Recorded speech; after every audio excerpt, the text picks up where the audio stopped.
Hi, everyone. It's Leah and Meghma from Lightworkers Lifeline. And we just were talking about a post we had just done, a video. And I realized there was something I really wanted to share. And, Meghma was talking about to really embrace every aspect of what you're feeling and going through. In other words, don't just focus and try to be the light. We need to embrace and accept all of us because that's not what's been done in this culture. So if we can't do that for ourselves first, we're never going to be able to accept it from others, right? That's so important. But the thing that I think in my emergence out of this, world I created where I couldn't even see myself, and I kept needing, advice and guidance to make any decision.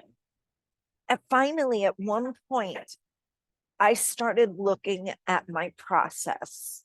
And I think it is so important to identify our processes because our processes tend to be very consistent. And if you can identify what yours is, you can actually start to trust yourself if you never have before.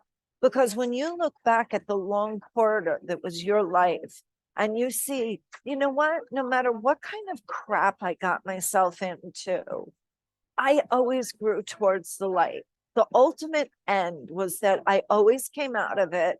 I was always better off, stronger, clearer, finding my way more. And so I'm going to take a big breath of relief and just be like, I can trust myself to follow my process, and my process supports my values. So I'm comfortable with my process. And I think that that's really one of the greatest gifts you can give yourself. And the other thing I wanted to add to our earlier conversation, and it has to do with an aspect of process, is the process of giving birth, of being creative, building something and letting it go. There is a huge expenditure of energy in that whole process. And there's a very real reason why women, after they give birth, can go through something called postpartum depression. And it's a very real part of the process of creation and giving birth, is this darker time of a need to go in and withdraw and just re-nourish the deeper self, right? The inner self that we're not really aware of. Because face it, when you're being creative or you're giving birth, you don't really know the inner processes that are going on inside of you, right? We're not privy to a lot of the wisdom that we carry. It's so ironic. We like kind of run around in front of ourselves. It's like we're running around in front of this core of something larger, something wise, and we're, doing our little frenetic, crazy dance, not really knowing or being privy to what the heck this bigger part of ourselves is doing. But again, if you look back at your process, what you begin to see is there is incredible wisdom. There does seem to be something guiding all of this within each of us. Get to know that stuff, really start to explore yourself.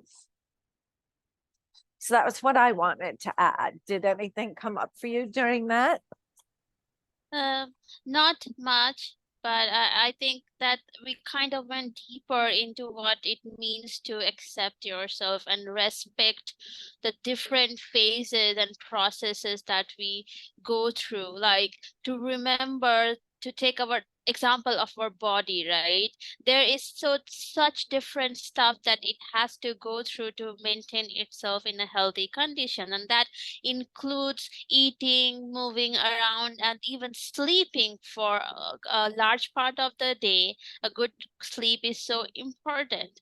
And our creative and processes and the ability to create and things after things, worlds after world, and change our world from, say, being a wife or a maiden to a mother. That whole change of reality, how you function, how you respond, it's totally changed. And while you're making that transition, your psyche is adjusting, your body is adjusting, and you need to give it the time. Like, why do we feel like it's like a switch and the next day you have to be in the new role and doing the best possible things? It's insane that we expect that of ourselves, and we so that we don't inconvenience other people. I think there's a lot, and especially in light workers who are solitary in their life, they don't want to inconvenience other people, and by that is how we are actually sabotaging our ability to be in a community,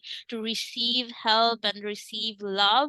And we are also denying the honor to the other person to help another fellow human being, to be of serve, to be of support in your need. You are also depriving them of their good karma, if you think about like that. So it's okay to reach out for help and talk about your processes, and you will be surprised to find like there is so much validation to how the many people have this different kind of processes than what is expected or been told that is expected of us. So yeah, that's fabulous. Well, that's really cool. So we had a second whole talk based on the first one. I love it. Okay, so Yeah. we hope that you enjoyed this. And again, blessings on your ascension journey. Yes, and let us know your thoughts in the comments or reach out to us in the DM. Let us know if this, brings up anything in you that you have experienced personally. And if we are doing this so that you are able to accept yourself and your processes, and you can, progress in your life. So let us know how this is affecting you, or what other topics or challenges you would like to hear from us about. So yeah, thank you, and happy ascension. Love you. Love you. Bye.